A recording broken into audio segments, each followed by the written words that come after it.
Alright, we should be live. Microphone looks good. Alright, we're back.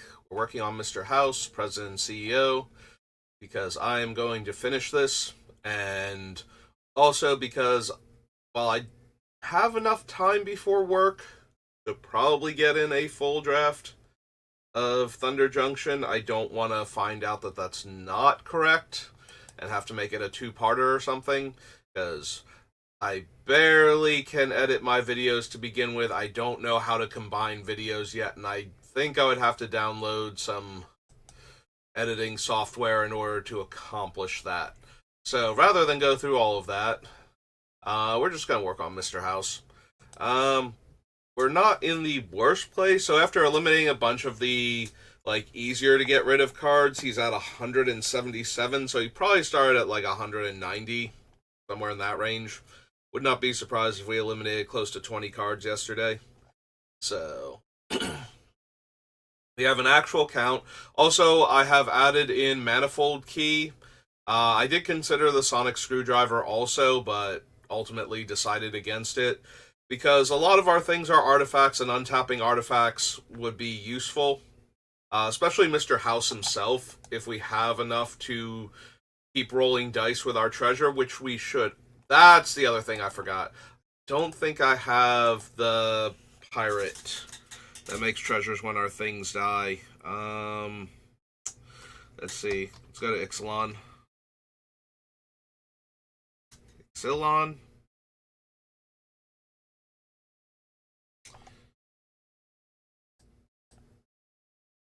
No, I was doing it right there. Don't you sass me. So, yeah. Is it Plundering Pirate? I think it's Plundering Pirate. No, that's that thing. Something Plunderer. Let's look up Plunder. I feel like that's part of his name. Breaches should be the mono black creature. Kembar. Pitiless Plunderer. There we go. That was originally from Rivals of Ixalan. Okay, let's get him on the list. Pitiless Plunderer. Is 3 and a black for a 1/4 pirate? Yeah. 3 and a black. Human, pirate. 1/4.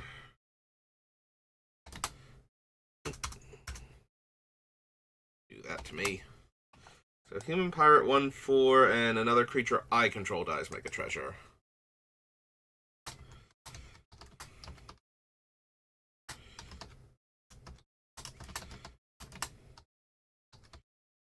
There we go. Yeah, let's bump it up to 178. I knew I wanted one other card, and I could not remember what it was. So, I think that's everything. Is that everything? Let's make sure. I really care that much about treasure. Treasure. And our commander colors are white, black, red. Let's just add more cards. I don't have enough to cut. Let's add more. Okay, we have that one and that one. One or more counters? No. Creatures you control with power less than him are goaded. Whenever a goaded attacking or blocking creature dies, create a treasure. Meh, because I'm not buffing him up. Don't need the Battle Angels, the Beat Stick. Big score. Black Market Connections is tempting, but I don't think we need it. We already passed on Brass's Bounty and Breaches specifically.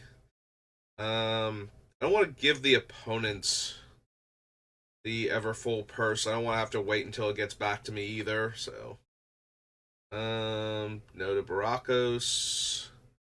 We already have Lannery, Cavern Horde Dragons on our list. The Centrifuge requires is an Acorn, so yeah. Collector's Vault we passed on. Put a card exile with currency converter into your graveyard. If it's a land, create a treasure. No. Descent into Avernus. I don't really feel like ramping our opponents. honestly. Like, it's fine, but not necessary. Oh, that's the other thing. Because I put the normal artwork or whatever for looking at Thunder Junction, I didn't actually get Olivia, and I think she makes treasure, so we'll see her in a minute. So we already have Dockside. We already passed on Financier. Enterprising Scallywag, no. Feign. I have to remove a counter from a creature I control to make a treasure. I have to sacrifice a creature to put counters. Yeah, it seems like way too much effort. We already passed on Gadrick. I did seriously consider him, but the fact that we only get the treasures at the beginning of my end step is a little bit much.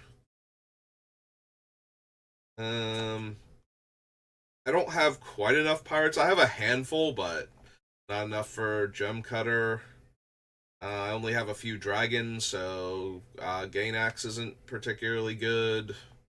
Again, I don't really want to give our opponents treasure if I don't have to. I think we have plenty of other ways to make it. Gimli's not doing enough. Loin's not doing enough. Goldspan Dragon's already on the list.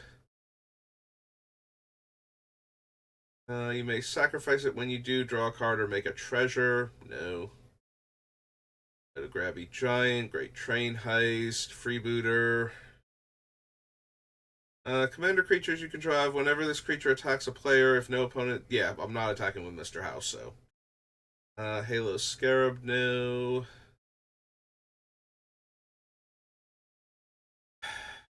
Heapgate is fine, except that would mean I'd have to run more gates. Those are just comes into play top lands a lot of the time for me, so not really helping. Already have that one. Yeah, I'm not bothering with a Horde Hauler. It's too expensive, its crew cost is too high, and I need the opponent to have a bunch of artifacts in order for it to work. Pilfer, not really. We already cut Lane. We passed on Jan Jansen too. Have Kellogg. Life insurance is just way too dangerous if our opponents are whatchamacallit, like anything remotely resembling an aristocrat's deck, we'll just explode from this one. So passed on Lobelia and Loot Dispute. We have Lotho, don't really need the locomotive. We have Magda, passed on this Magda, can't guarantee for Magmatic Galleon. This is the like universes within of what's his name from Walking Dead, right? Sorry, Pony secretly, yeah, okay. Um,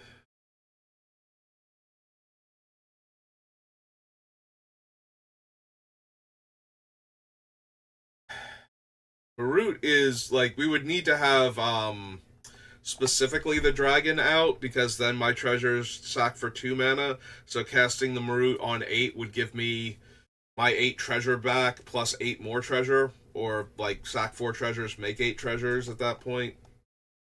Um, yeah, we didn't need. I misread this as Megatron's fate, and I'm like, what Transformers card was this now? Um,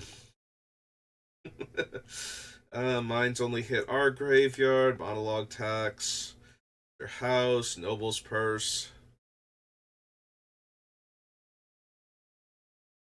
Definitely run the vending machine. Okay, so there's Olivia. So she's flying in lifelink. Whenever one or more outlaws you control deal combat damage to a player, create a treasure token. 3, sacrifice 2 treasures, put 2/1/1 counters on each creature you control, activate only as a sorcery. Yeah, that's okay. It's not anything. I knew she made treasures, and I could not remember like what the whole thing was for them.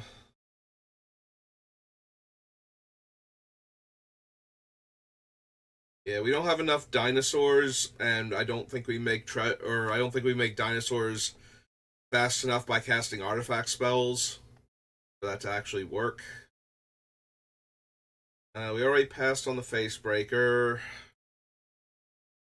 And Rankle and Torbrand. We already have Ragavan. We have Prosperous Partnership.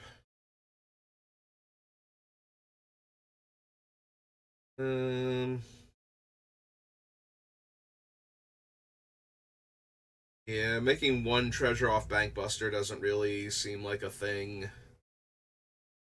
Make two treasures. Sack three treasures, draw a card. Eh. I have Rose Room, and the Scion needs too many vampires. It's the Spotlight, no. We have Smothering Tithe. I did consider Smuggler's Share. I think we also seriously considered Smoke Spirit's Aid, but not really what we need.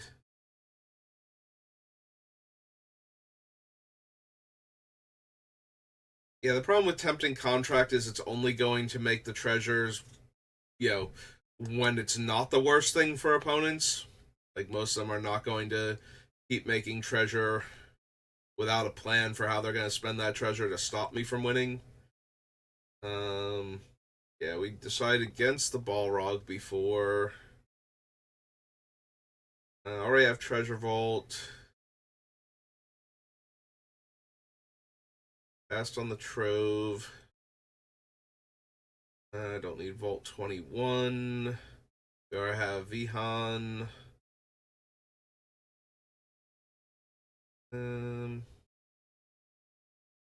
Create a treasure token. No. Is that everything then? Did we do all of the stuff? Yeah, okay. Looks like we have all of the treasure cards we want. Okay, I just had to double check and make sure that there wasn't something else we were supposed to be adding. Alright. So yeah, that is everything for the deck, I think. So now that we are on 178, we can get back to cutting cards off of the list, which we should be able to do pretty readily.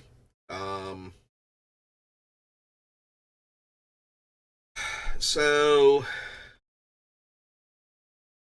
most likely what we're doing is cutting all of the cards that don't let us just deal a ton of damage for having our artifacts exist in the first place. Like, I'm looking at things like Goblin Bombardment. We can probably cut like original Krenko, definitely, probably second Krenko or third Krenko technically. Um the Karnstruct makers probably don't need to be here anymore. Like, they're large, powerful creatures, but they don't they don't gel with the main focus of the deck anymore. I don't think. Like, they are a nice backup where they can just attack, but for the most part, I think we're very combo centric right now. So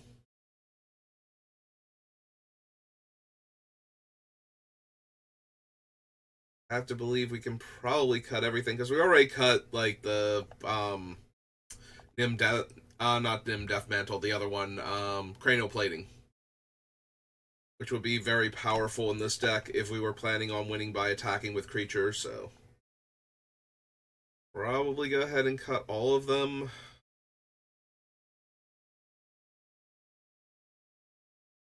Steer Command, Rings of Bright-Earth, Thornbite Staff, Sanguinate, Dispatch. Yeah, we have to do the removal package because I think we can cut Dispatch. I think. Okay, Tyrant I want to keep. Debt to the Deathless is probably fine. We can still run Perforos. We still make a lot of artifact creature tokens with our effects, so it's still very viable to run that.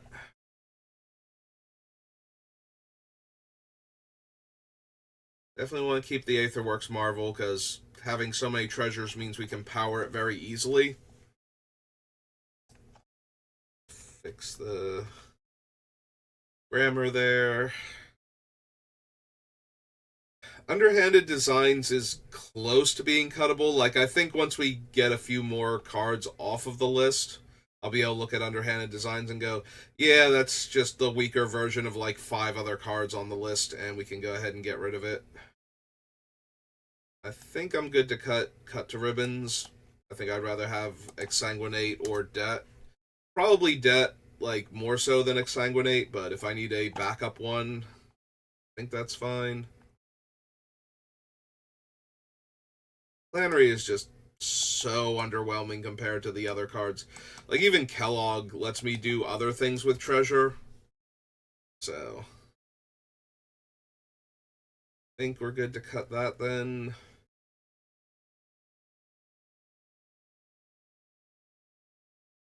Let's cut Karn, Sign of Urza.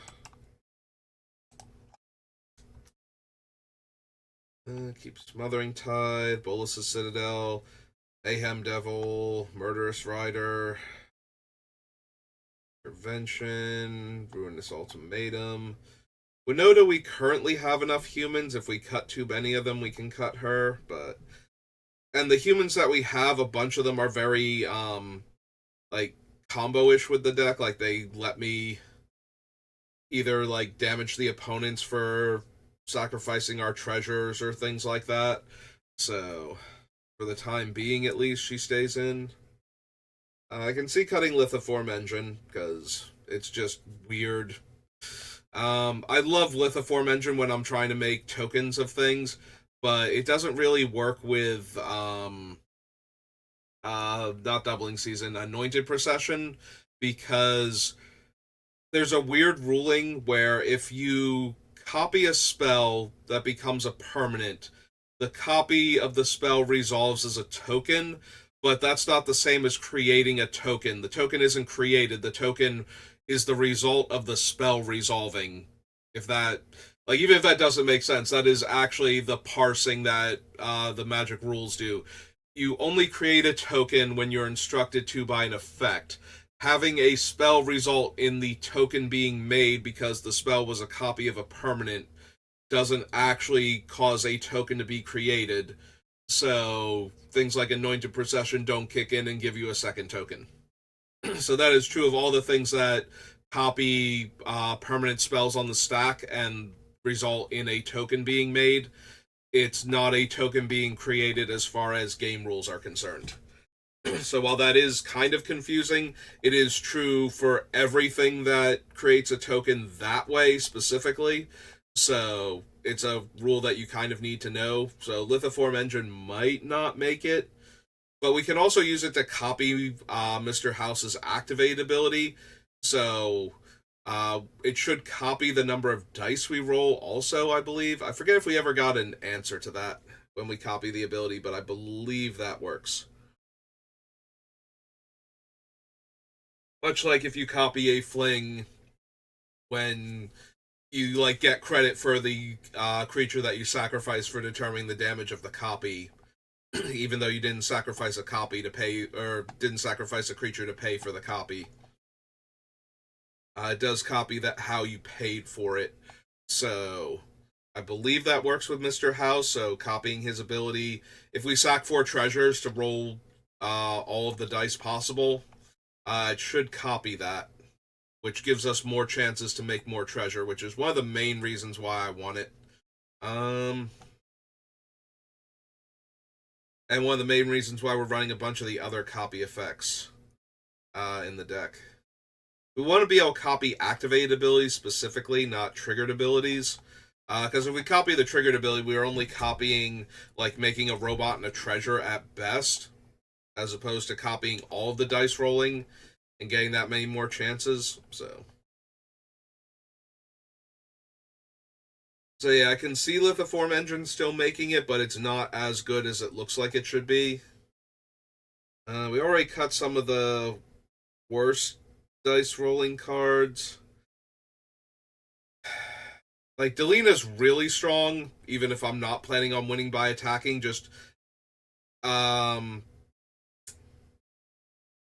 so, when she attacks, I choose my creature and roll a d20, and I can make a non-legendary copy of it.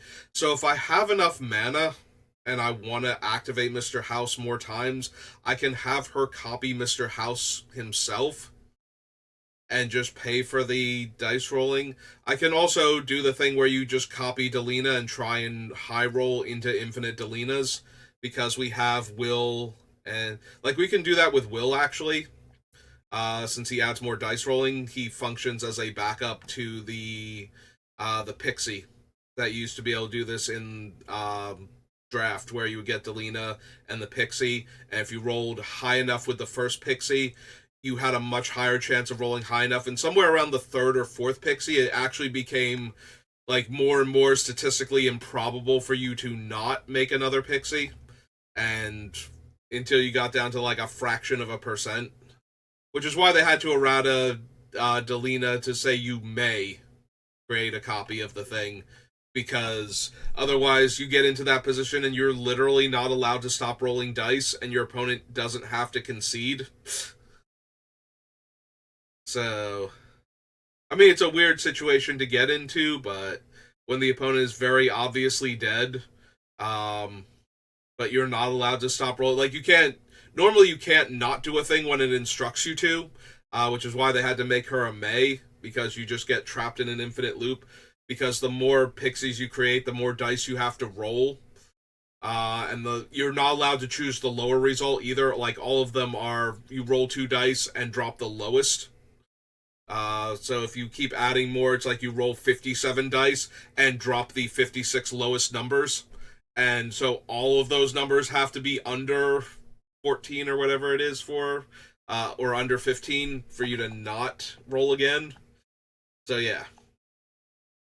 Eventually it just becomes basically impossible to not hit with Delina, so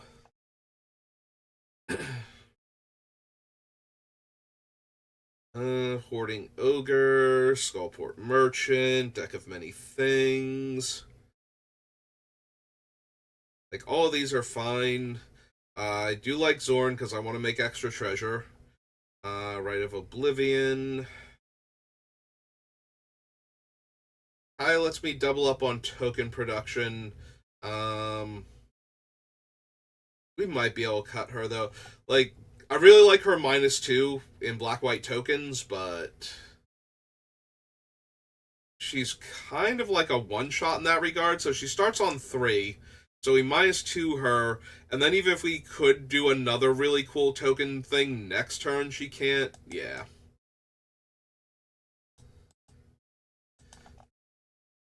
Like, she's good in the deck, but she's not great, and we need room, so I think she's a pretty easy cut here. Keeping Fable for right now. Glittering Stockpile. Glittering Stockpile, I wish we had like 1 or 2 more cards that were like that. That's the only one, right? Like, if I go back here to the thing, if I go to the type line. So white, black, red.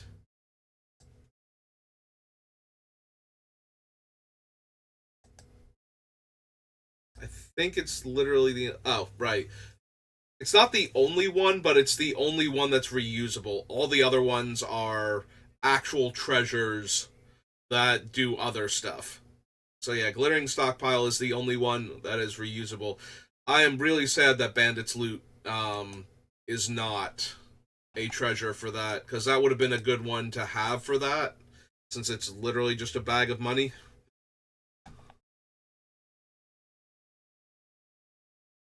We keep Raids for right now, but we can cut her. Same is true for Myrel, since we don't have a ton of soldiers naturally. We're not going to make that many with her. But they are artifact creature soldier tokens for her, so it's very easy for that to get out of hand, especially if we have any of the token multipliers in play. Like, she only has to attack twice at that point to get a ton of tokens. Like, if she attacks and we make 3 tokens because of, like, Ogier Tak or something, then we're doing fine with her, but she really needs that, so the fact that she needs it that badly might be an issue.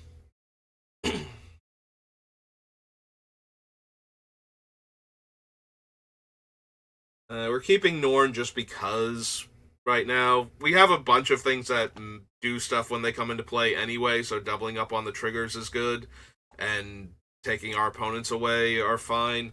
If we desperately need the room, see, the thing is that Mr. House is actually strong enough as a deck where running some of the more broken cards that are just raw power doesn't feel quite so bad. Like, when I do a deck that's like super mid range as far as power level goes, I don't like to throw in the insane cards. I'd rather focus on doing the cool thing that the deck is doing. But Mr. House feels incredibly powerful. So if Norn is even kind of helping out with the deck to begin with, she's going in here just because like, I don't want to play this deck against people that don't stand a chance against it, but I also don't want the deck to get ruined because it has no way to interact with the decks that are on its power level, just what they're capable of doing. So for right now, Norn stays, but I can see cutting her if we get to the part where I just want the other cards more. I'm wondering if we even need cards like City on Fire. Um, we do win with damage, and tripling the damage is certainly something. Dealing 3 damage with each activation of Ghirapur Aether Grid and Sunshot Militia would be really strong to begin with. So, City on Fire is decent in that regard, as is, the card it's based on, Fire Emancipation. Yeah, we leave it for right now, but I can see it leaving just because we have enough other stuff. Um, yeah, if we cut the Krenko, then we're cutting Song of Totentanz also. It is like, both of them are just so incredibly powerful with what our deck is capable of doing.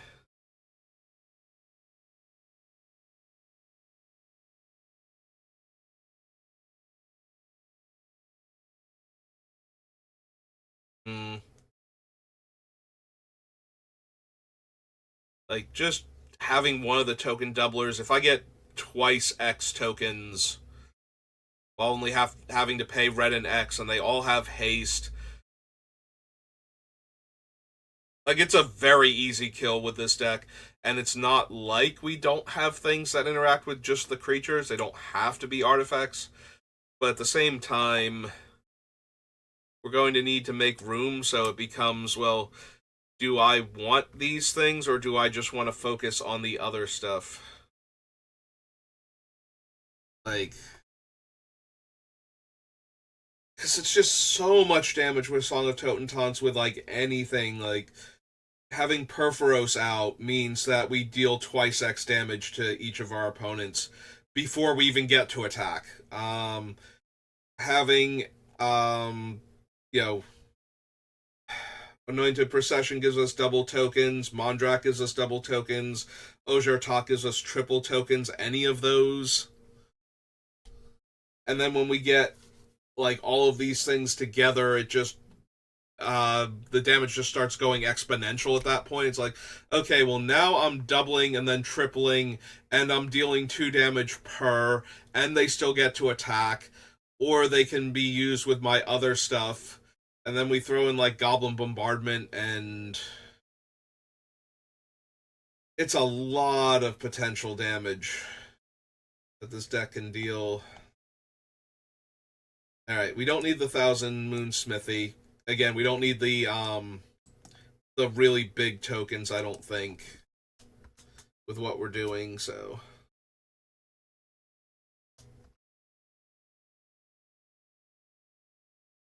Alright. Keeping Crime Novelist because getting a red mana every time we sacrifice a treasure is really strong with what we're doing. Delne can copy Mr. House. Krenko. This is definitely the weaker of the 2 Krenkos in the deck, but it's also capable of letting me sack a treasure to make a goblin, so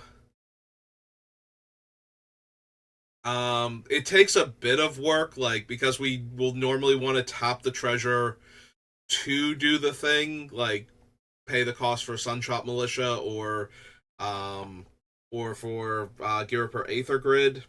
So we need something else going on in order to also get the mana to pay for Krenko. But if we can sacrifice, like, let's say we tap some of the treasure to deal damage, and then we sack some of the other treasure for this, we can pay the red and make the 1/1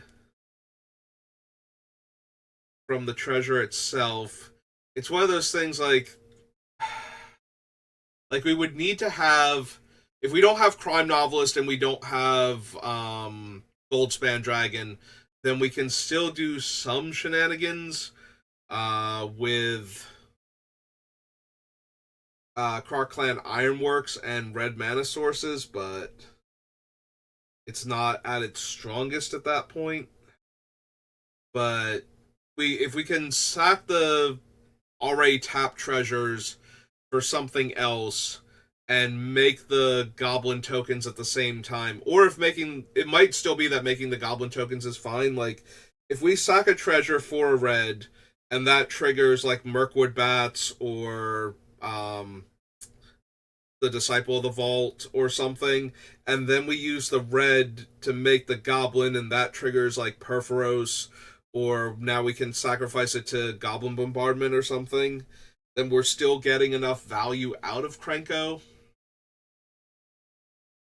for him to be good. But I feel like we're asking an awful lot out of Krenko at that point. So I might be able to cut him. Campbell, we almost definitely want. Just the token ETBs, each opponent loses a life and I gain a life, is so insane in this deck. That's not how you spell her name. I believe it's Ty Joaquin.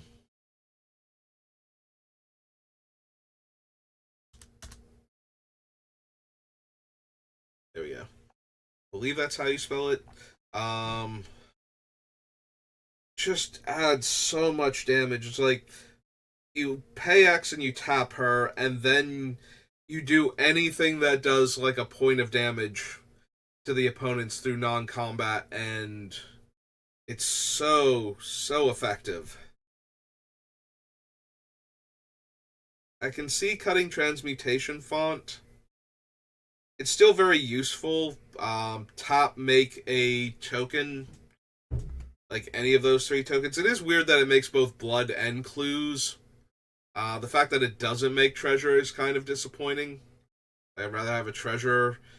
If it made like treasure, blood, and food, that would be fine.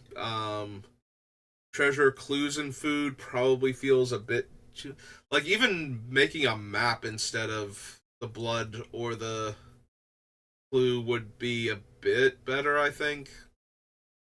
I know they have the other thing that you make a thing, you make a map also, but it just feels like it's missing. Like, there's too much redundancy in the blood and the clue token outside of its own activated ability that it feels weird that it makes both of them.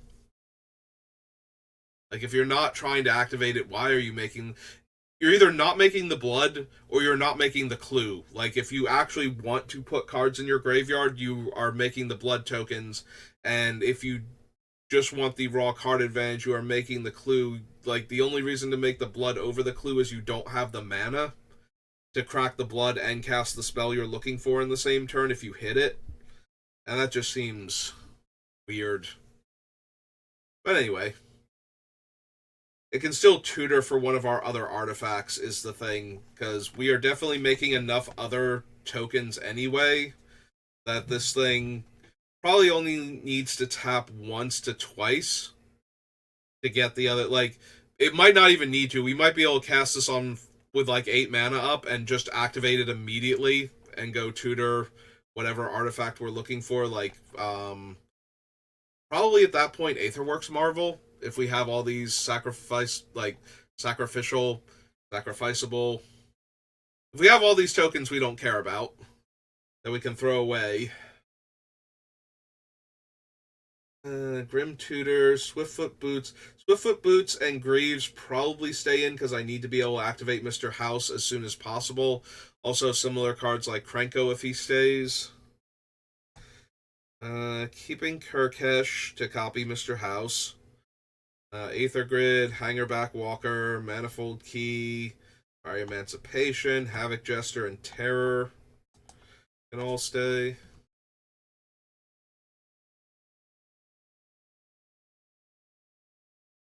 We can get rid of the Nettle Cyst. It's just another construct, essentially. We up to... Oh, wow, I've only cut 6 cards so far. That's not great.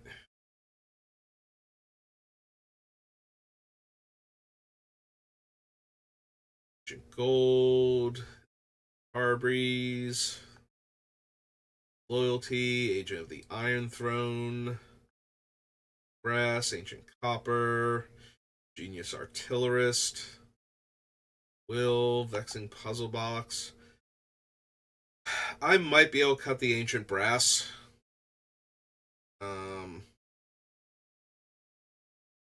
I think that's the least effective of the 3 dragons. Like, Ancient Copper is obviously the strongest because we want treasure.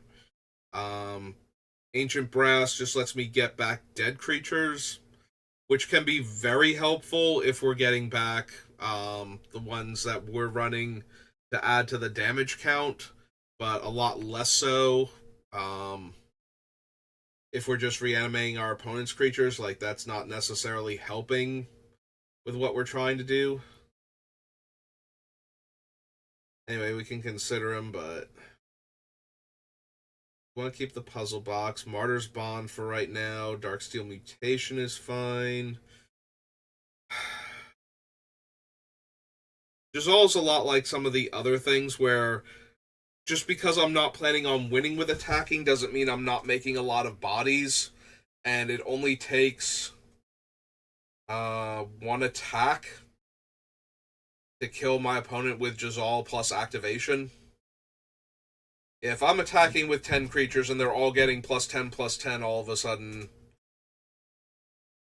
it's not that hard to kill 2 to 3 other players. Paris Protection, Dockside Extortionist, Idol of Oblivion.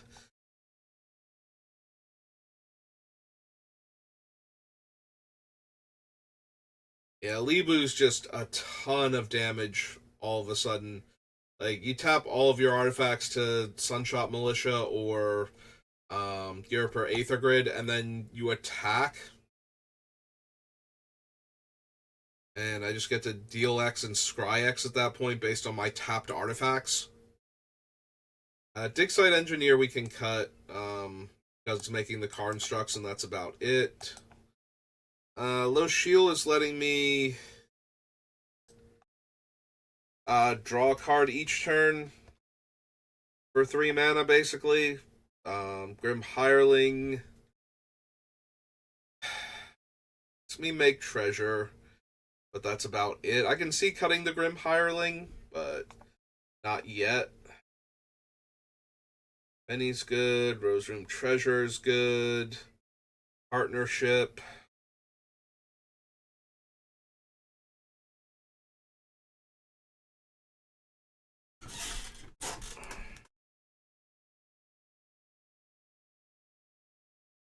Maybe we wind up cutting the partnership. Tapping 3 untapped creatures to make a treasure isn't as helpful. It does go well with things like Krenko, where if I need the artifact specifically, like I have the artifact payoff ones, being able to tap 3 of the goblins to make another treasure is probably doing me better than just having the 3 goblins in play.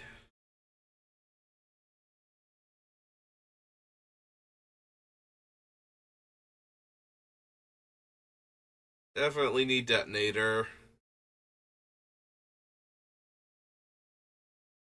There are a bunch of things I can cut is the issue. Unexplained Absence. Ehan, Delete. Delete might be able to go. It doesn't kill my artifact creatures, but it still kills things like Disciple of the Vault.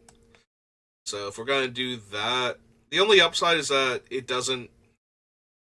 always doesn't kill my artifact creatures. So,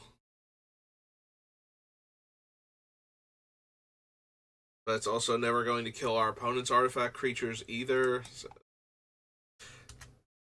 kind of whatever. Oh, good. Caesar makes soldiers. That'll work out. Isn't her name like Rose Cutthroat Raider? I feel like I messed up her name here.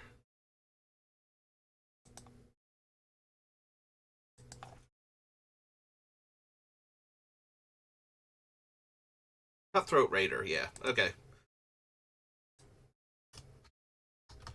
There you go. Fixed it. I can see cutting Rose because the junk tokens don't really do that much for me. They give me an impulsive draw, which is not terrible, but it's also not the strongest thing I can be doing.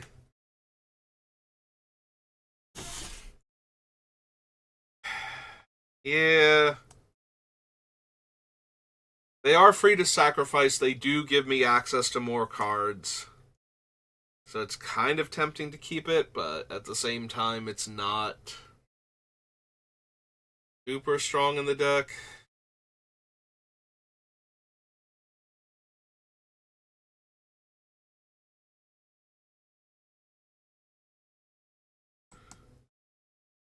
Yeah, okay, I can see cutting Rose here.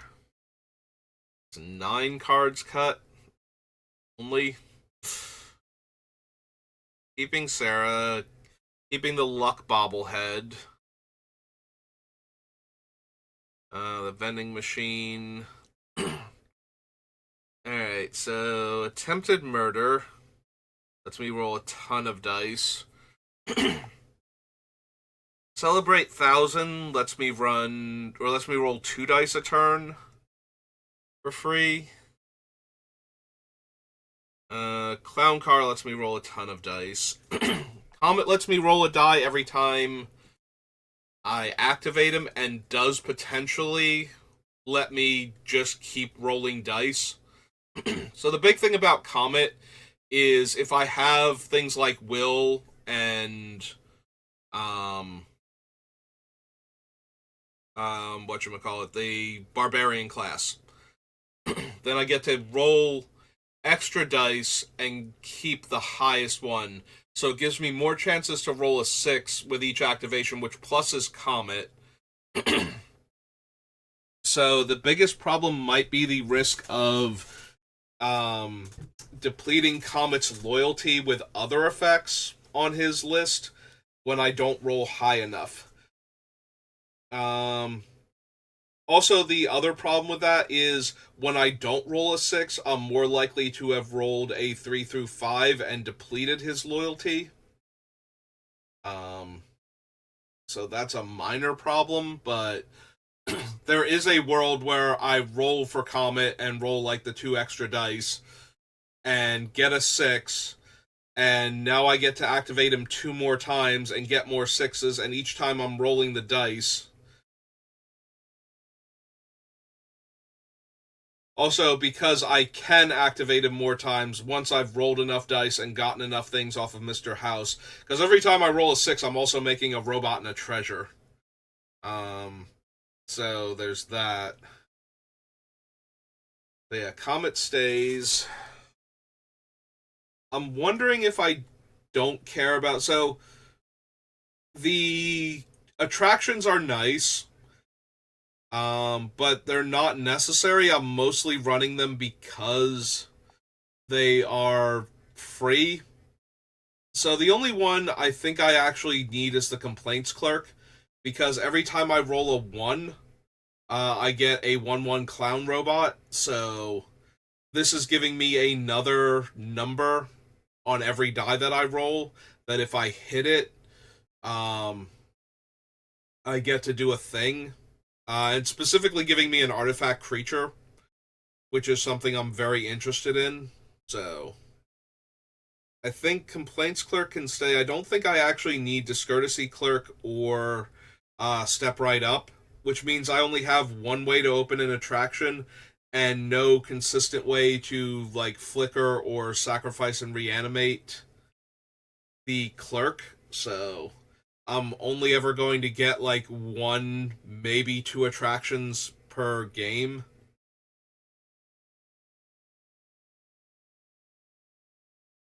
So that's going to be kind of, it's going to be underwhelming for the attractions. Like it feels like I have them without actually being able to do much of anything with them, but they're basically just a free bonus on a card that's already rewarding me for rolling dice anyway. So there's no reason not to run the complaints clerk and get the free.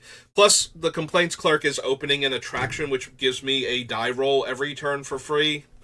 On top of that, so it still works with the other thing. It's just that we're not actually that interested. Like, I'm never gonna have three attractions for discourtesy clerk unless I add more ways to do that consistently.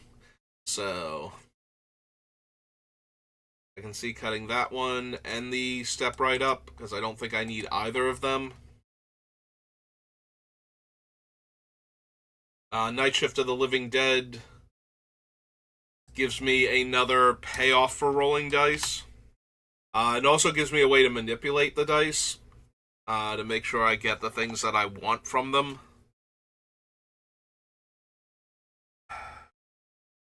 The biggest thing about Monoxa is she lets me pay mana to roll a die.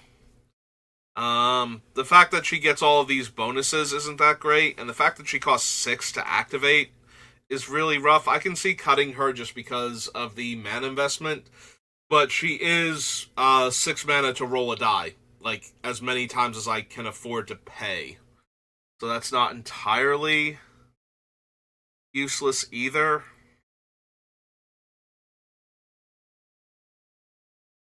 Um,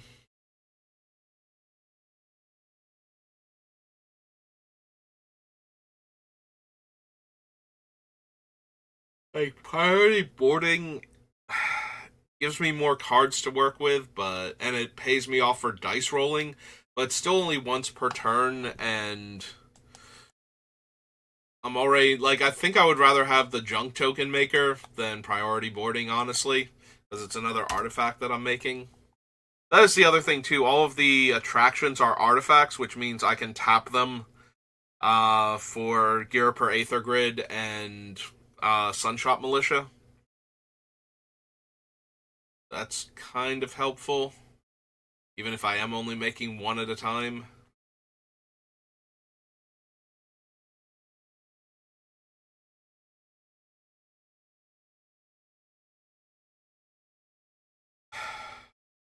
Honestly, I think I can cut Forge. Like, Negan is just better Forge for more mana and slightly more complicated mana. Like, he's one more mana, but two other colors. But he's also a 4-3 instead of a 2-4.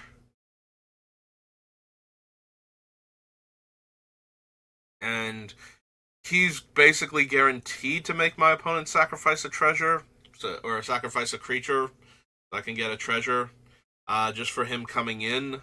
Whereas Forge, either they're going to sacrifice their thing for other reasons. They're probably not killing Forge, even with the number of treasure I can make. Like, he's another one that's just a large creature. Like, the menace helps a little bit. Yeah, I can see cutting Forge. We might wind up cutting Negan also, but... Alright, so that's 13 cards. That makes me feel a tiny bit better. It's 165. Clear all. Alright. Coming close to the hour mark. But I do want to work on the deck a bit more. I don't think I can push it to 2 hours right now. But I think I want to go through the list at least one more time. Find some more stuff that I don't need. All Content, Last Laugh, Insurrection, Tree of Pain, Disciple of the Vault, Greaves, Clock. Yeah, this is going to be one of those ones where I have too many good things, and I need to figure out like what I'm actually doing with the deck, which is why it's kind of tempting to cut the things like Song of Totentanz and Krenko and whatnot, just because they're not all focused in one direction at this point. Like, I kind of think I need to go all in one direction and just have the deck really do the thing well. At that point, I think it's artifacts. Like, it's not creatures, so. Or not non artifact creatures anyway.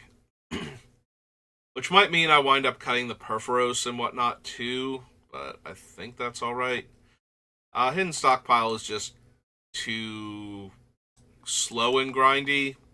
Like, it's good value over time, but this definitely feels like a deck that can win in one go by doing all the things it's trying to do.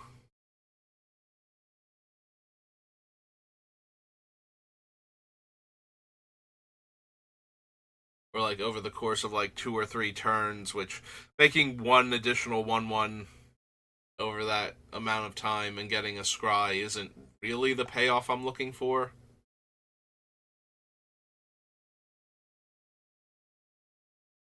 Which makes me wonder if I'm going to wind up cutting like the Skullport Merchant and um the Dockside Chef. Dockside Chef. The chef specifically, not the other Dockside creature. Treasure Vault, Zorn, Grave of Oblivion.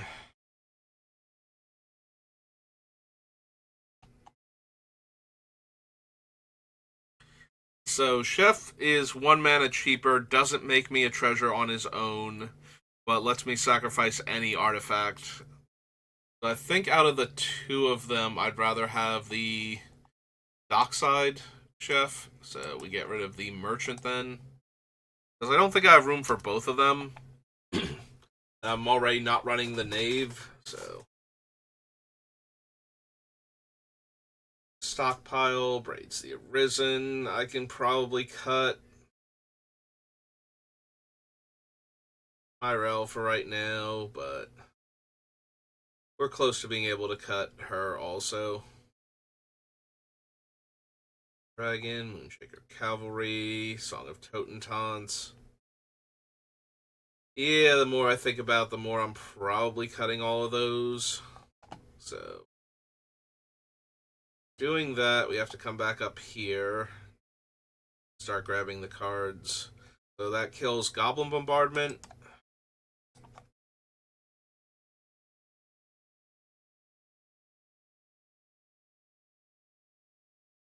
Keeping the Last Laugh, because it doesn't care what permanent went to the graveyard.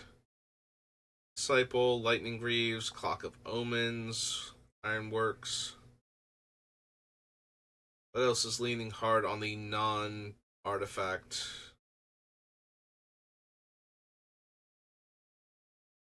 cards? We can get rid of Purphoros. Like, he's still okay, but I'd rather have the artifact payoffs at that point than the creature ones. If Purphoros deals 2 every time we get a robot, but something else deals 1 every time we get an artifact, then it's not that hard for us to balance that out.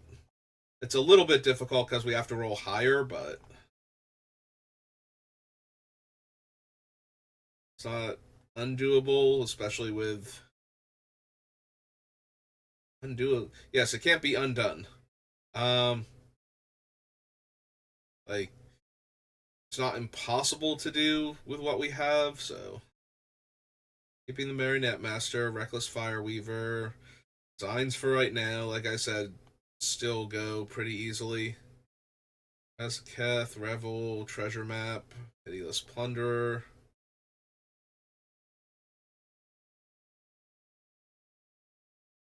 Mothering Tithe, Citadel, Mayhem Devil. No. Name's Awakening, Goldspan Dragon, Magda Brazen Outlaw, all staying.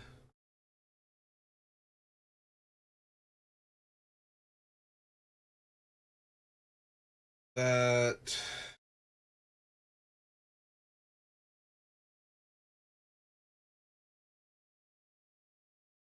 Brood Lord, Lotho, Mirkwood Bats, Siege, Decadent Dragon. Yeah, get rid of the song. Might also just be able to get rid of Moonshaker Cavalry. Like, it's fine as an alternate win con, but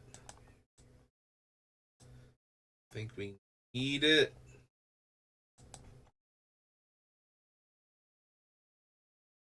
Oshare Talk, Roaming Throne, Sunshot Militia, Prime Novelist, Delnay.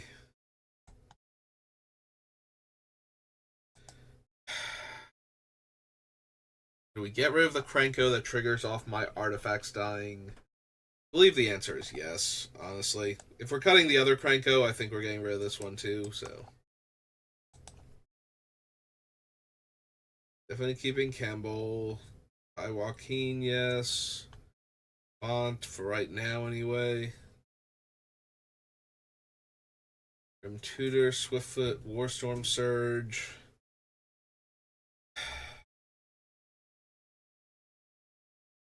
So every time we make a token creature, it's like we're making 3/3s. The Warstorm Surge is a free lightning bolt every turn.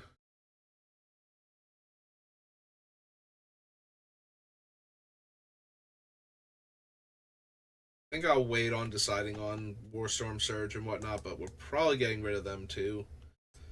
Alright, let's get rid of Krenko.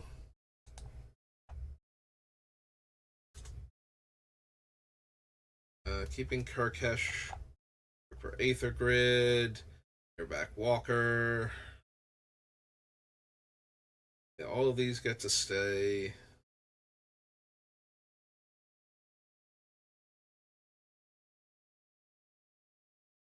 Those keep Swordjack for right now.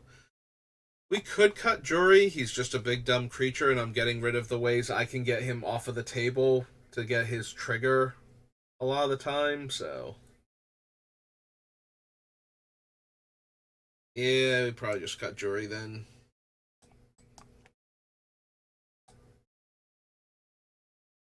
9 cards cut.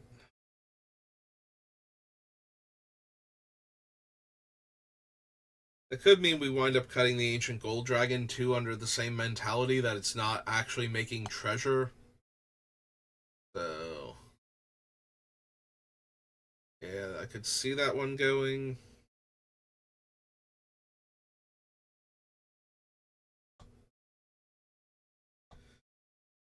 Not just yet.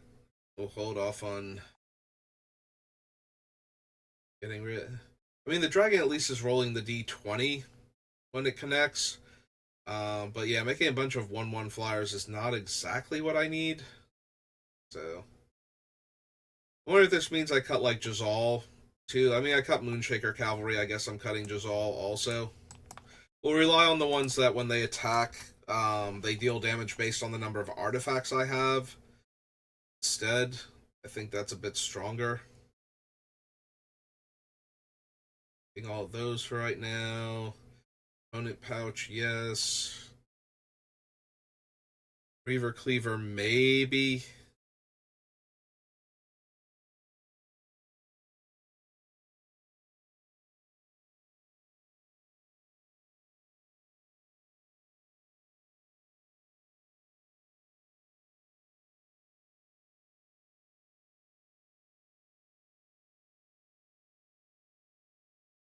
Keeping Caesar for right now because he's strong, but I can see cutting him now that I'm cutting some of the things that would care about non-artifact creature tokens. He loses a bit of his power if the 1/1s just stay 1/1s with no other relevant game text. With the exception being when I draw both him and Mayo or Mythel, whatever her name is, the soldier maker that won't let my opponent cast spells on my turn.